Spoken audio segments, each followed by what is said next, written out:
En el programa d'avui explicarem com les estacions depuradores tanquen el cicle de l'aigua. En les històries d'aigua coneixerem les millores continuades que s'han introduït. Respecte del CAT, explicarem les polítiques d'eficiència i qualitat. I en el procés, el paper del laboratori.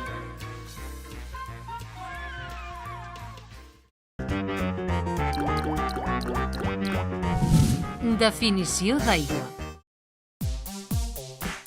Una depuradora, planta depuradora, estació depuradora o EDAR, estació depuradora d'aigües residuals, és una instal·lació on l'aigua bruta és sotmesa a un procés en el qual, per mitjà de la combinació de diversos tractaments físics, químics i o biològics, se n'eliminen la matèria en suspensió i les substàncies dissoltes. L'aigua obtinguda no és suficientment pura per a beure, però sí per a retornar al riu sense malmetre'l. Per a preparar l'aigua pel consum humà, ens cal una planta potabilitzadora. Les activitats humanes embruten l'aigua. Quan et rentes les mans, els plats, la roba, estàs utilitzant detergents que contaminen l'aigua que, quan es deixa anar al clavegueram, conté substàncies contaminants i residus orgànics. I per això, ha de ser netejada abans d'entrar al mar, als rius, etc. Totes aquestes activitats es realitzen a les plantes depuradores.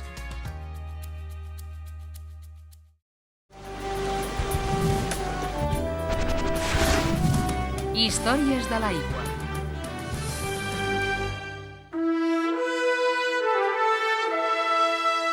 El 1995, als 5 anys de funcionament de la xarxa de distribució, s'emprenia una nova fase en l'expansió del consorci per portar aigua al Montsià i subministrar a Amposta, Sant Carles de la Ràpita i Alcanar. També als municipis del Delta, del Tebre, Camarles i l'Aldea, i s'anunciava l'execució del projecte del Perelló i l'Ametlla de Mar. El 1997 s'anunciava que Valls i la Conca de Barberà rebrien aigua de l'Ebre a finals de 1998 i el Baix Penedès volia aigua per fer front al creixement dels pobles de l'interior de la comarca. En la commemoració dels 10 anys s'exposava que s'havien invertit 5.500 milions de pessetes. L'any 2003 s'aprovava en assemblea la instal·lació dels filtres de carbó actiu, a més de projectes destinats a complir els objectius de garantir el subministrament i la millora en la qualitat de l'aigua als consorciats. En total, més de 100 milions d'euros pressupostats amb l'ajut del Fons de Cohesió de la Unió Europea.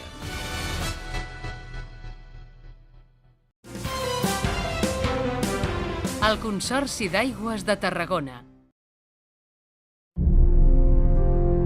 El compromís amb la qualitat i garantia del servei, així com l'eficiència en la gestió, passen, per tant, per tenir polítiques i compromisos voluntaris de conducta responsable, com pels procediments i certificacions. El CAT va obtenir al març de 2015 la certificació ISO 22000, que acredita la inocuïtat de l'aigua, que la situa al nivell de qualitat alimentària. Aquesta certificació s'afegeix a les certificacions que ja té el CAT 9001 del Sistema de Gestió de la Qualitat, la 14001 Sistema de Gestió Ambiental, la 7025 d'acreditació d'assajos de laboratori en el sector mediambiental i la ISO AENOR de software original. A més, compta amb la certificació OSAS 1800 que acredita el Sistema de Seguretat i Salut Laboral i també la certificació de responsabilitat social corporativa.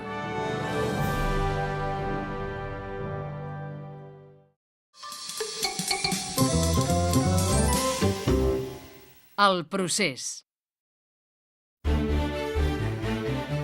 A l'ETAP es disposa d'un modern laboratori equipat amb les últimes tecnologies per donar compliment a la qualitat de l'aigua distribuïda d'acord amb el Reial Decret 140/2003, que estableix els criteris sanitaris per al consum humà. El laboratori, que també està plantejat en clau d'emergències i de control de qualitat, es va actualitzar en el pla d'inversions. L'edifici consta de 4 seccions per efectuar les diferents analítiques, paràmetres inorgànics, radioactivitat, orgànics i microbiològics. El nombre d'analítiques és superior en un ràtio de 2,5 al que demana la normativa. Es disposa de mesuradors en continu per detectar contaminacions específiques com el mercuri. En definitiva, el laboratori compta amb l'equipament adequat per integrar les directives més exigents que es preveuen a la Unió Europea. I el proper capítol. Coneixerem com es reutilitza l'aigua a Tarragona. A les històries de l'aigua explicarem les pors i assetjaments a l'Ebre amb projectes de transvasaments. En relació al CAT, explicarem les polítiques i les accions de responsabilitat social. Respecte al procés de l'ETAP, coneixerem els dipòsits i les estacions de bombament.